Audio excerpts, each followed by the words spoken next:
Hello student, তোমরা যারা ক্যালকাটা ইউনিভার্সিটির আন্ডারে সেকেন্ড সেমিস্টারের ছাত্রছাত্রী আছো, এখন তোমাদের ইএনভিএস অর্থাৎ পরিবেশবিদ্যা সাবজেক্টের ক্লাস আছে। আজকের ক্লাসে তোমাদের সম্পূর্ণ সিলেবাস থেকে বাছাই করা 20টার বেশি 2 নম্বরের প্রশ্ন উত্তর নিয়ে আলোচনা করব। তোমাদের এটা 2 নম্বরের প্রশ্নর তৃতীয় পার্ট। প্রথম দুটো পার্ট আমি আলোচনা করেছি, সেখানে এক একটা পাঠে 25টা করে প্রশ্ন আমি আলোচনা করেছি। আমাদের টোটাল 50টা প্রশ্ন অলরেডি আলোচনা হয়েছে। আজকের ক্লাসে তোমাদের 51 নম্বর প্রশ্ন থেকে আলোচনাটা শুরু করছি। দেখো, কোন কমিটির সুপারিশের ভিত্তিতে সাইলেন্ট ভ্যালি পরিকল্পনা বাতিল হয়? 1983 সালে মেমন কমিটির সুপারিশে সাইলেন্ট ভ্যালি প্রকল্প বাতিল হয়। পরের প্রশ্ন আছে, নর্মদা বাঁচাও আন্দোলনের পান পুরুষ কে ছিলেন? অ্যান্সারটা মনে রাখবে, বাবা আমতে। পরের প্রশ্ন, বিপর্যয় ব্যবস্থাপনা চক্র কি?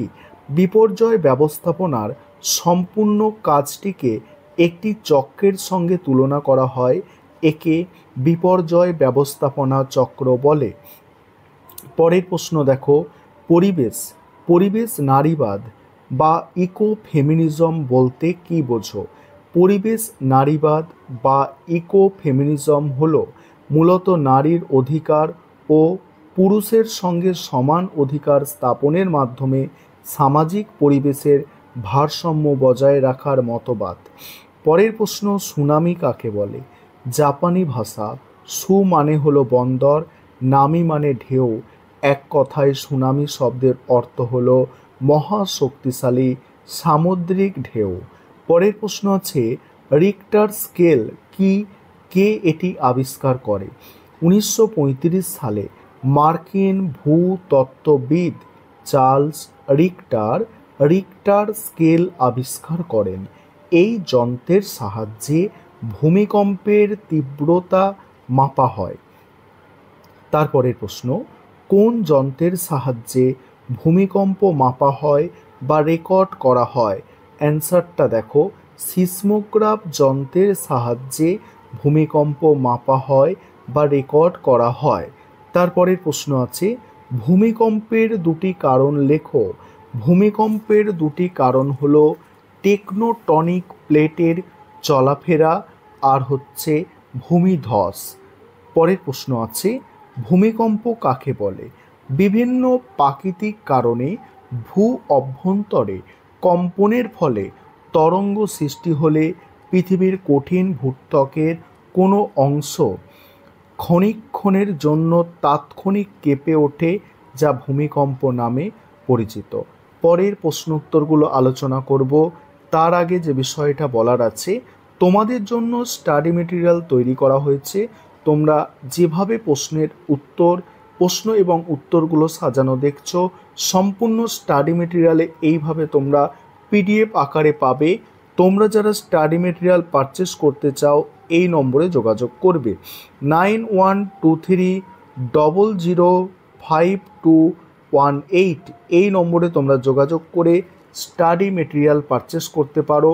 স্টাডি মেটেরিয়ালে এমসিকিউ, 2 নম্বরের প্রশ্ন উত্তর, 5 নম্বরের প্রশ্ন উত্তর, সমস্ত কিছুটাই তোমরা পেয়ে যাবে। যাই হোক, পরের প্রশ্ন উত্তরগুলো দেখে নাও। ধস কাকে বলে? পাহাড়ের ঢাল বরাবর মধ্যাকর্ষণের টানে পাথরের চাঁই, শিলাচূর্ণ, মাটি এবং অন্যান্য আলগা পদার্থের হঠাৎ নেমে আসা বা ধসে পড়ার ঘটনাকে ধস বলে। ধসের দুটি কারণ লেখো। 1 নম্বর হচ্ছে অতি ভারী বর্ষণ, আর 2 নম্বর হচ্ছে নির্বিচারে বৃক্ষছেদন। পরের প্রশ্ন আছে, ধস নিয়ন্ত্রণের দুটি উপায় লেখো। 1 হচ্ছে ধসপ্রবণ এলাকায় জনসংখ্যার বহন ক্ষমতার নিচে রাখা প্রয়োজন, আর 2 হচ্ছে পাহাড়ের ঢালে বড় বাঁধ নির্মাণ না করা। পরের প্রশ্ন, ভোপাল গ্যাস দুর্ঘটনার জন্য দায়ী গ্যাসটির নাম? অ্যান্সার হচ্ছে মিথাইল আইসোসায়ানাইট, অর্থাৎ যেটাকে মিক গ্যাস বলা হয়। পরের প্রশ্ন আছে, চেরনোবিল দুর্ঘটনা কবে কোথায় হয়? সালটা মনে রাখবে, 1986 সালের 26 এপ্রিল ইউক্রেনের চেরনোবিল শহরে। ফুকুশিমা দুর্ঘটনা কবে কোথায় হয়? 2011 সালের মার্চ মাসে জাপানে। কেদারনাথ বন্যা কত সালে হয়? কেদারনাথ বন্যা দেখো, কেদারনাথ বন্যা হয়েছে 2013 সালে। পুনর্বাসন ও পুনর্স্থাপন কি? কোনো মানুষ তার আদি বাসস্থান হারালে যদি তাকে কোনো নতুন জায়গায় জমি দিয়ে তার বাসস্থান তৈরির ব্যবস্থা করা হয় তাকে পুনর্বাসন বলে। আবার তাকে নতুনভাবে আর্থিক সহায়তা দান করে এক জীবিকা নির্বাহের কোনো ব্যবস্থা করে যদি তাকে পুনরায় নতুনভাবে সমাজের অংশীদার করা হয়, সেই সাথে সেখানকার বাস্তুতন্ত্রের পরিবর্তন ঘটানো হয়, সেখানকার বাস্তুতন্ত্রকে আগের অবস্থায় ফেরানোর চেষ্টা করা হয়, তাকে পুনর্স্থাপন বলে। পুনর্বাসন ও পুনর্স্থাপনের ক্ষেত্রে যে কোনো একটি সমস্যা উল্লেখ করো। পুনর্বাসন ও পুনর্স্থাপনের ক্ষেত্রে একটি সমস্যা হলো কোনো উন্নয়নমূলক প্রকল্প রূপায়ণে ক্ষতিগ্রস্ত মানুষের সংখ্যা ও ক্ষতির মাত্রা সঠিকভাবে মূল্যায়ন করা সম্ভব হয় না। পরের প্রশ্ন হচ্ছে বিপর্যয় ব্যবস্থাপনা কি? বিপর্যয় ব্যবস্থাপনা বলতে কোনো বিপ্লব ঘটার আগে ও পরে স্বল্পমেয়াদী ও দীর্ঘমেয়াদী বিপর্যয় মোকাবিলা পরিকল্পনা গ্রহণ ও তার রূপায়ণকে বোঝায়। বিপর্যয় ব্যবস্থাপনার দুটি উদ্দেশ্য, এক হচ্ছে দুর্যোগ চিহ্নিতকরণ ও বিশ্লেষণ করা, আর দুই হচ্ছে বিপর্যয় মোকাবিলা করতে সক্ষম একটি জনগোষ্ঠী গড়ে তোলা। পরের প্রশ্ন, বন্যা কাকে বলে? বেশ কিছুদিন ব্যাপী বিশাল আয়তন স্থান জল দ্বারা নিমজ্জিত হয়ে স্থানীয় মানুষের স্বাভাবিক জীবন বিপর্যস্ত হলে তাকে বন্যা বলে। বন্যার দুটি কারণ, এক হচ্ছে বন ধ্বংস করে কৃষি জমির বিস্তার, আর দুই হচ্ছে বিশ্ব উষ্ণায়ন।